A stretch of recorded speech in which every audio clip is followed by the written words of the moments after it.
السلام علیکم ناظرین، پروگرام عوام کے ساتھ میں ہوں آپ کا میزبان ارسلان نعیم۔ ناظرین، روزانہ کی طرف پروگرام میں شامل کریں گے اہم موضوعات۔ دو اہم موضوعات ہیں آج میرے، لیکن جو سب سے پہلا میرا موضوع وہ انتہائی اہم ہے۔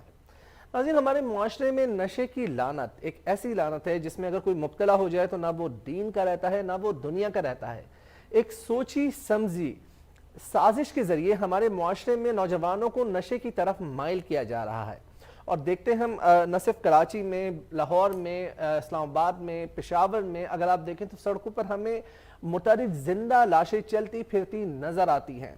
کوشش کریں گے آج کے پروگرام میں اس حوالے سے ہم گفتگو کریں، پس پردہ حقائق جانیں، منشیات کیسے ان کا حصول جو ہے ان افراد تک ممکن ہو پاتا ہے، ریاستی ادارے اور قانون نافذ کرنے والے ادارے کس طریقے سے بغیر کسی اس کے کارروائی، جبکہ وہ کارروائیاں کرتے بھی ہیں، لیکن ہم دیکھتے ہیں کہ اس طرح سے جو نشے ہے، جو نشے کا یا منشیات فروشی کا جو کاروبار ہے وہ بازار سرگرم ہے۔ کراچی میں اگر میں بات کروں تو ریڈی گوٹ میں 55% سے زائد آبادی نشے کی اس لعنت میں مبتلا ہے۔ بالخصوص یہی نہیں، ہمارے یہاں نہ صرف نوجوان زائد العمر افراد بلکہ خواتین کی بھی ایک بہت بڑی تعداد نشے کی عادی ہے، لیکن نشے کا علاج ممکن ہے۔ ایک اندازے کے مطابق روزانہ کی بنیاد پر کروڑوں روپے کمائے جاتے ہیں اس کالے دھندے سے، اور ماہانہ اگر ایک تخمینہ لگایا جائے ایک سروے کے مطابق 90 کروڑ سے زائد کی رقم اس کالے دھندے سے بنائی جاتی ہے، کمائی جاتی ہے۔ قانون نافذ کرنے والے ادارے اگرچہ چھاپے بھی مارتے ہیں، کارروائیاں بھی عمل میں لے کر آتے ہیں، لیکن بنیادی طور پر سب سے بڑا سوال یہاں پر یہ پیدا ہوتا ہے کہ کس طریقے سے منشیات کا یہ بازار، یہ دھندا جاری اور ساری ہے۔ اور اس کے ساتھ ساتھ ہمارے یہاں ہم دیکھتے ہیں کہ نوجوانوں میں، بالخصوص طلبہ میں، تعلیمی اداروں میں بھی اب نشہ عام ہو چکا ہے۔ اگر میں آپ کو حوالہ دیتا چلوں تو آج کل ایک نشہ جو کہ بہت زیادہ طلبہ کا پسندیدہ قرار دیا جاتا ہے، جس میں آئس سر فہرست ہے۔ یہ بنیادی طور پر ہوتا کیا ہے، کیوں طلبہ اس طرف مائل ہوتے ہیں، آپ کو بتاتا چلوں۔ 48 گھنٹے بغیر سوئے طلبہ جو ہے اس طرف اگر کوئی آئس کا نشہ کرتا ہے تو 12 گھنٹے تک وہ اثر انداز رہتا ہے اس پر، اور اس کے ساتھ ساتھ 48 گھنٹے تک وہ بغیر سوئے کام کر سکتا ہے، جاگ سکتا ہے، اپنی تعلیمی سرگرمیاں جو بھی جاری رکھنی ہو۔ لیکن یہ ہم دیکھ رہے ہیں کہ ترقی یافتہ ممالک میں بھی یہ نشہ انتہائی عام ہوتا جا رہا ہے، اور پوری دنیا میں نشے کے حوالے سے، منشیات کے حوالے سے سخت قوانین ہیں، یہاں تک کہ سعودی عربیہ میں اور اگر دیگر میں ممالک کا حوالہ دوں تو وہاں پر منشیات میں جو بھی ملوث پایا جاتا ہے اسے ختم کر دیا جاتا ہے، یا اسے سخت سے سخت سزائیں دی جاتی ہیں۔ ہمارے معاشرے میں بھی قوانین موجود ہیں، لیکن قوانین کا نفاذ نہیں موجود۔ کہیں زندگیوں کے چراغ گل کیے جا رہے ہیں۔ کراچی کے پوش علاقوں کی اگر میں بات کروں اور کراچی کے دیگر علاقوں میں تو ریڈی گوٹ، جہانگیر روڈ، عیسیٰ نگری، پاپوش نگر، بنارس، ملیر اور ایسے بہت سارے علاقے ہیں جہاں پر درجنوں افراد باقاعدہ طور پر اس منشیات کے کاروبار میں بھی ملوث ہیں، اور نشے کے عادی افراد بھی جو ہے ان کی تعداد میں دن بدن اضافہ ہوتا جا رہا ہے۔ کیسے اس کا علاج، جبکہ بہت سارے ایسے ادارے بھی ہیں جو کہ اس کا علاج کرتے ہیں، اور نشے کا علاج بالکل ممکن ہے، کس طریقے سے ہم اس پر قابو پا سکتے ہیں، اس حوالے سے ہم گفتگو کریں گے۔ ہمارے ساتھ موجود ہے ڈرگ فری فاؤنڈیشن کے سربراہ حیدر علی صاحب، آل دا وے فرام فیصل آباد۔ انہیں پروگرام میں خوش آمدید کہوں گا، اور جاننے کی کوشش کریں گے اس کا علاج کیسے ممکن ہے اور کیسے ہم چیزوں کو بہتری کی طرف لے کر آ سکتے ہیں، کیونکہ آپ ایک ادارہ چلاتے ہیں، آپ سربراہ اس کے۔ السلام علیکم حیدر علی صاحب۔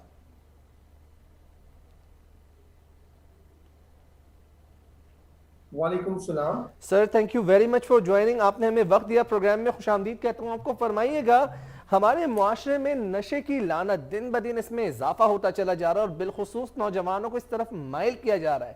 سر، نشے کا علاج ممکن ہے، کیسے اس پر کنٹرول پایا جا سکتا ہے، فرمائیے گا۔ دیکھو جی، جو چیز اسلام میں منع ہے اس کا مطلب ہے اس سے بچاؤ ممکن ہے۔ جو چیز اسلام میں منع نہیں ہے تو اس کا مطلب ہے کہ وہ اس سے بچاؤ ممکن نہیں ہے، کیونکہ منشیات کا اسلام میں منع کیا کہ اس سے بچاؤ ممکن ہے۔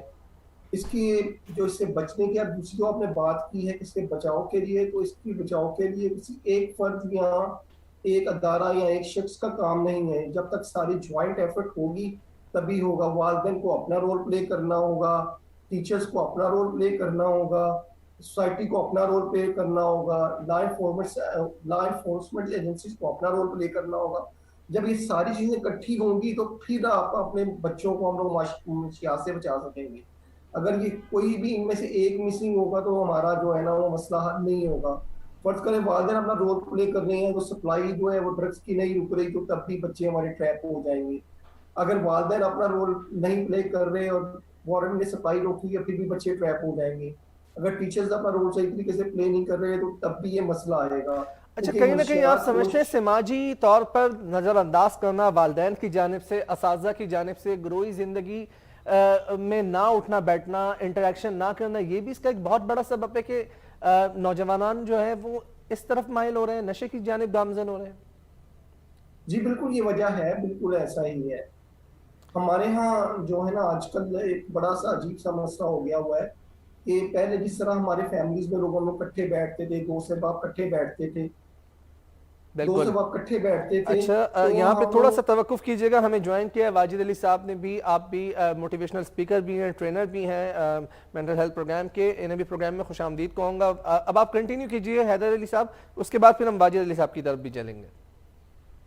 دیکھیے جی جیسے پہلے فیملیز میں سسٹم تھا یہاں کہ ہم لوگ بیٹھتے تھے اکٹھے، کھانا اکٹھے کھاتے تھے، بیٹھتے تھے، تو چینج آ رہا ہوتا تو بچے میں یا کسی گھر والوں میں تو فوراً نظر میں آ جاتا تھا. ایک تو جو ہمارا فیملی سسٹم ہے جس طرح ہم اکٹھے بیٹھتے تھے وہ ختم ہو گیا ہے. دوسرا پہلے جس طرح ہم لوگ گلیوں میں محلوں میں بیٹھتے تھے، دو سے باپ اکٹھے بیٹھتے تھے، بڑے بیٹے بیٹھتے تھے، تو وہ اب سارے موبائل میں چلے گئے ہیں. سبھی اپنے اپنے کمروں میں اپنے جو تبدیلیاں آ رہی ہوتی ہیں دوستوں میں آ رہی ہوتی ہیں، رویوں میں آ رہی ہوتی ہیں، وہ نظروں میں نہیں آتی. گھر میں ہوتے ہیں تو ہم اپنے اپنے کمرے میں ہوتے ہیں، ہمارے رویوں میں جو تبدیلیاں آ رہی ہوتی ہیں وہ ہمارے گھر والوں کی نظروں میں نہیں آتی. بالکل. اچھا آپ کو کیسے ذہن میں خیال آیا کہ علاج ظاہر ممکن ہے، ایک ادارہ بناتے ہیں، اب تک کتنے مریضوں کا آپ کا ادارہ علاج کر چکا اور کتنے لوگوں کو اس نشے کی لعنت سے ان کی جان چھڑا دی گئی ہے؟ دیکھیں جی میرا بیسکلی ڈرگ ٹریٹمنٹ سے تعلق نہیں ہے، میرا ہے پریونشن پہ کہ نئے لوگ نشے کی طرف نہ آئیں. تو تاکہ نئے لوگ نشے کی طرف نہ آئے تو اس حوالے سے ہمارے ادارے کا زیادہ فوکس ہے. ہم لوگ پریونشن کے اوپر بک ڈیولپ کر رہے ہیں، ویڈیوز بنا رہے ہیں تاکہ والدین کو اویئرنیس دی جائے. ڈرگس کے حوالے سے جو مت ڈیولپ ہو چکی ہوئی ہیں اس حوالے سے ہم لوگ کام کر رہے ہیں. جیسے ایک ہمارے مت ڈیولپ ہو گئی کہ منڈے کا بیاہ کر دو تو نشہ چھوڑ دے گا. تو یہ ایک اس طرح کی چیزوں کو ہم لوگ دور کرنے کی کوشش کر رہے ہیں. جیسے ایک کچھ لوگ کہتے ہیں کہ اگر ہم لوگ نشہ کریں گے تو ہم لوگ اپنی پرفارمنس ہماری بہتر ہو جاتی ہے، ہم اچھے طریقے سے پڑھیں گے. ہم اس طرح کی متس کو دور کرنے کے لیے کام کر رہے بالکل. ہیں اس زیادہ. حوالے سے میں نے جس طریقے سے انٹرو میں بھی حوالہ دیا کہ آئس کی وجہ جو ہے ایک بنیادی ایک ایسا نشہ ہے جس کی طرف ہم دیکھ رہے ہیں کہ طلبہ اور پھر تعلیمی اداروں تک جو ہے یہ لعنت پہنچ چکی ہے، کس طریقے سے نوجوان نسل کو برباد کریے. واجد علی صاحب آپ کی جانب آؤں گا. سر فرمائیے گا، ہمارے معاشرے میں دن بدن منشیات کا استعمال بڑھتا چلا جا رہا ہے، نوجوان جو ہے اس طرف مائل ہوتے جا رہے ہیں. ظاہر ہے آپ خود بھی تھوڑا سا اپنے حوالے سے ہمارے ناظرین کو بھی بتائیے، کیونکہ آپ بھی کسی زمانے میں میرے مطالعے کے مطابق ایڈکٹڈ رہے تھے، لیکن اس کے بعد آپ نے خود نشہ چھوڑا اور اب آپ دوسروں کو جو ہے وہ نشے سے بچانے کے لیے باقاعدہ ٹریننگ سیشنز کرتے ہیں، موڈیولز ہیں. اس حوالے سے سر بتائیے گا. جی شکریہ مجھے لائن پہ لینے کا. اور اتفاق سے میرا کیمرہ جو ہے وہ آن نہیں ہو رہا، ورنہ میں آپ کو دیکھتا بھی اور نظر بھی آتا. جی آپ کا مطالعہ بالکل صحیح ہے. اور یہ میرے ساتھ بہت سال پہلے یہ حادثہ ہوا تھا جب مجھے تجسس ہوا کہ دیکھیں تو صحیح ہوتا کیا ہے. اور یہی آج کل کی نوجوان نسل کا بھی مسئلہ ہے. اور میں وہ تجسس کے چکر میں، ایکسپیریمنٹ کرنے کے چکر میں اس میں پھنس گیا تھا اور میری زندگی کے کچھ سنہرے سال جو ہے وہ برباد ہو گئے. لیکن پھر مجھے ہیلپ مل گئی، پروفیشنل ہیلپ مل گئی، مجھے ایک اچھا ٹریٹمنٹ سینٹر مل گیا جس کی وجہ سے میں اس میں سے باہر آ سکا. باہر آنے کے بعد میرا پہلا فیصلہ یہ تھا کہ میری جان بچی ہے تو اب مجھے یہ کام اوروں کے لیے کرنا چاہیے. اور وہ دن اور آج کا دن تقریباً 27 سال ہو گئے ہیں میں لوگوں کو اس چیز سے نکالنے میں ہیلپ کر رہا ہوں. ٹھیک ہے. اچھا فرمائیے گا واجد علی صاحب، کس طریقے سے ممکن ہوتا ہے کہ نشے سے بچا جا سکے؟ کچھ ایسا ہمارے ناظرین کو بھی اس حوالے سے دیکھیں، جس طریقے سے حیدر علی صاحب نے بڑے اہم نکات جو ہے وہ اس کو اجاگر کیا کہ ہم اویئرنیس کریٹ کرتے ہیں. ہمارے ادارے کا صرف بنیادی طور پر کام یہ کہ ہم اس حوالے سے اویئرنیس کریٹ کریں تاکہ نشے کی جانب مائل نہ ہو. لیکن ظاہر ہے جس طریقے سے طلبہ کو اس لعنت کی طرف گامزن کیا جا رہا ہے اور آپ دیکھیں اس میں ہوش شبہ اضافہ ہوا ہے، اب یہ تعلیمی اداروں تک پہنچ گئے. اگر میں بات کروں تو مجھے چائنا کی وہ مثال یاد آتی ہے کہ انہیں بھی افیم کی ایک ایسی لت لگا دی گئی تھی وہاں کی نیشن کو کہ اس کے بعد بڑی مشکل سے وہ اس سے باہر آئے. تو کیا ہماری نیشن کو بھی اس طرف مائل کیا جا رہا ہے کہ ہمیں بھی اب منشیات ایک جنگ بن چکی ہے، ہمارے لیے اس سے مقابلہ ناگزیر ہو گیا؟ بالکل اس کا مقابلہ ہمیں کرنا چاہیے جو کہ ناگزیر ہے. اور ہم جب کہتے ہیں کہ جنگ مسلط کر دی گئی ہے تو یہ بعض اوقات جان چھڑانے والی بات بھی ہو جاتی ہے. اصل میں اس کا ذمہ دار ایک فرد ہے. حیدر علی صاحب نے جو باتیں کہی وہ بہت ویلڈ ہیں بچاؤ کے، اور اس میں پھنسنے کے جو اسباب ہیں وہ بالکل صحیح کہہ رہے ہیں. ہم سب کی بہت ساری ذمہ داریاں اگر ہم وہ پوری کریں تو اس مسئلے سے بچا جا سکتا ہے. لیکن جب یہ مسئلہ ہو گیا ہے تو سب سے پہلا بنیادی کردار اس کا وہی ہے جو نشہ استعمال کر رہا ہے. سب سے پہلے اس کا موڈ ہونا چاہیے، اس کی نیت ہونی چاہیے، اس کی خواہش ہونی چاہیے، بلکہ ایک برننگ ڈیزائر ہونی چاہیے کہ مجھے اس میں سے نکلنا ہے. اور یہ اکیلے ممکن نہیں ہوتا. سر کیسے ممکن ہوگی وہ ڈیزائر؟ کیسے اس کو اس طرف مائل کیا جا سکتا ہے؟ کیسے اس کی ذہن سازی کی جاتی ہے؟ ذرا ہمارے ناظرین کو بتائیے گا تاکہ ہمارے پروگرام کے ذریعے اگر کوئی نوجوان اس طرف مائل ہے یا نشے کا عادی ہے تو وہ کیسے اس کو جو ہے موٹیویٹ کیا جا سکتا ہے تاکہ وہ اس سرکل سے باہر نکل کر سوشل لائف کی طرف آئے، بہتری کی طرف گامزن ہو؟ اب بہت سارے کردار ہیں، ایسے دوست بھی ہیں، پیرنٹس بھی ہیں، ٹیچرز بھی ہیں. جو اس کے قریب ہے سب سے پہلے وہ اپنا کردار ادا کرے اور اس کے ساتھ بیٹھ کر کے اس سے پہلے تو ایک بات پوچھ لے کہ میرے پیارے یہ بتا دے کہ کیمیکل کا اور انسان، یہ جو گوشت پوشت کا انسان ہے، کیمیکل کا اس گوشت کا آپس میں کوئی مقابلہ ہے، تم کیوں کر رہے ہو ایسا؟ اور یاد کرو تم پہلے کیسے تھے اور اب تم پر کیا بیت رہی ہے.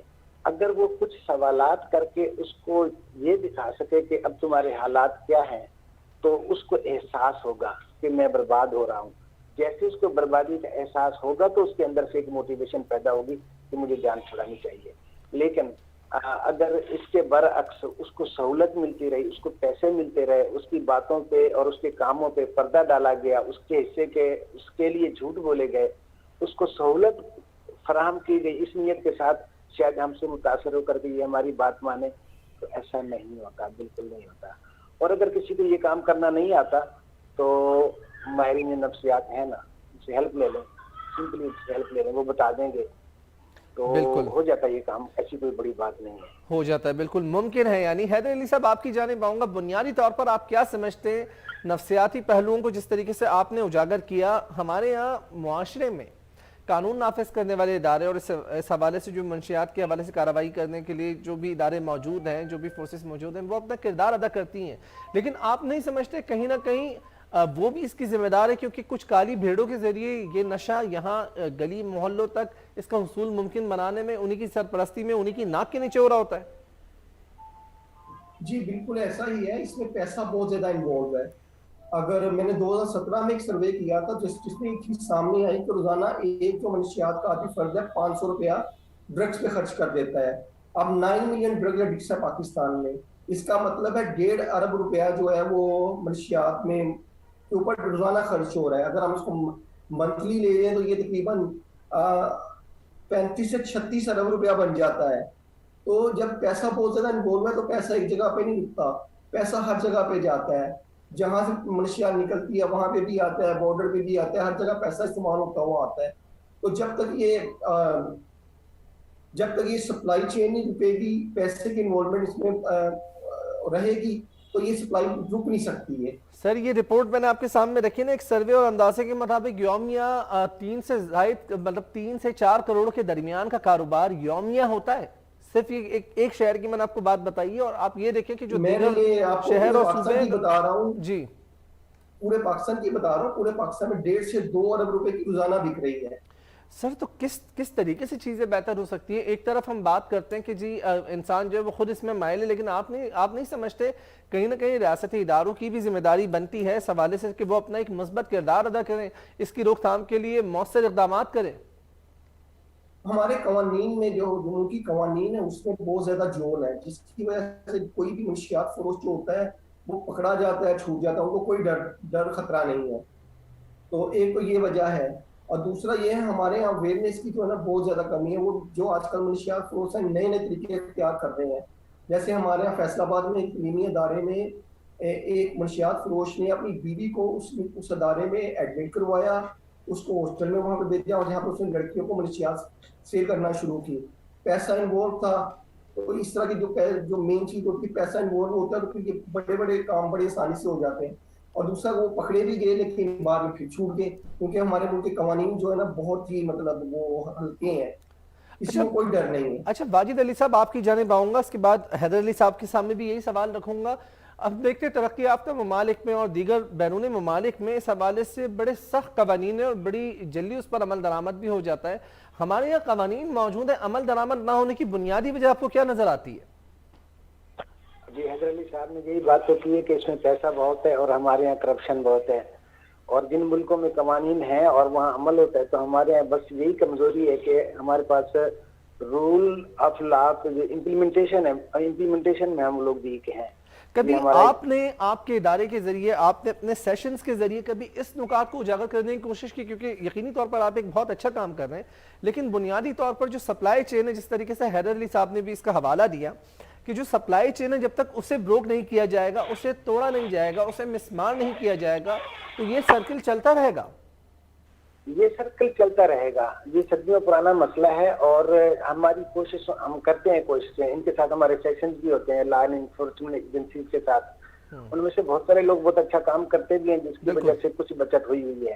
لیکن اس میں جو گریڈ ہے, جو لالچ ہے, وہ اتنی زیادہ ہے کہ کوئی ایک صحیح ہو جاتا ہے تو کوئی اور بک جاتا ہے. ہم اس پہ بات ضرور کرتے ہیں, لیکن میں ان سب کو کچھ نہیں کہوں گا.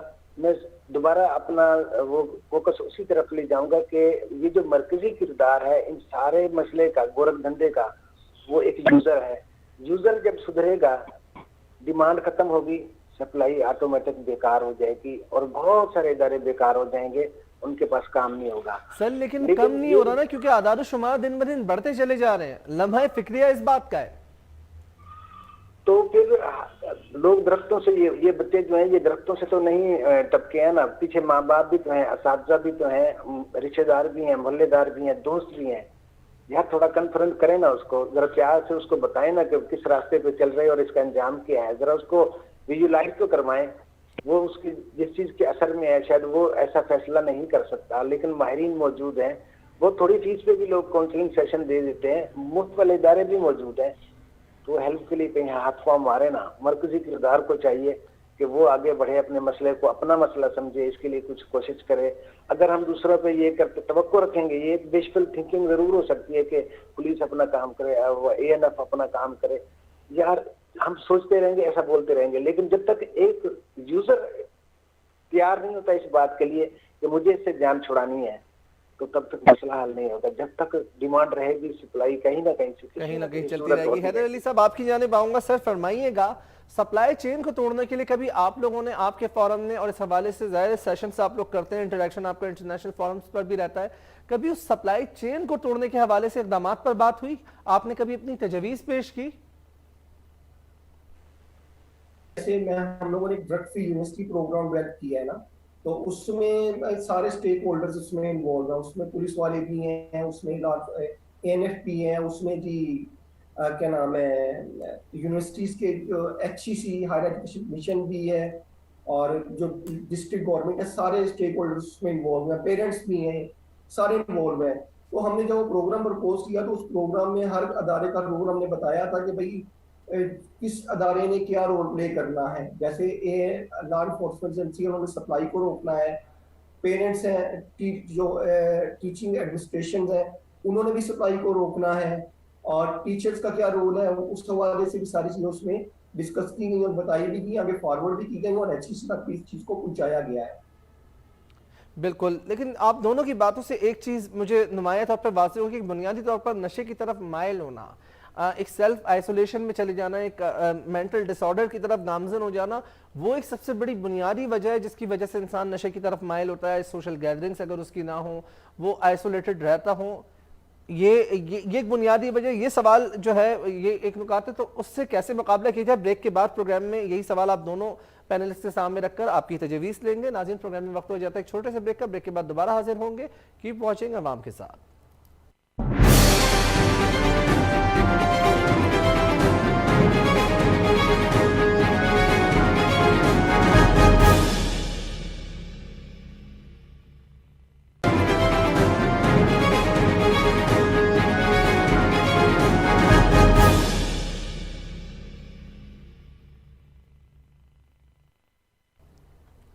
جی ناظرین، welcome back from the break, مطلب پھر آپ کو پروگرام میں خوش آمدید کہتے ہیں۔ بریک سے قبل میں نے ایک سوال رکھا تھا دونوں پینلسٹ کے سامنے، واجد علی صاحب اور حیدر علی صاحب، آپ دونوں ہمارے ساتھ موجود ہیں۔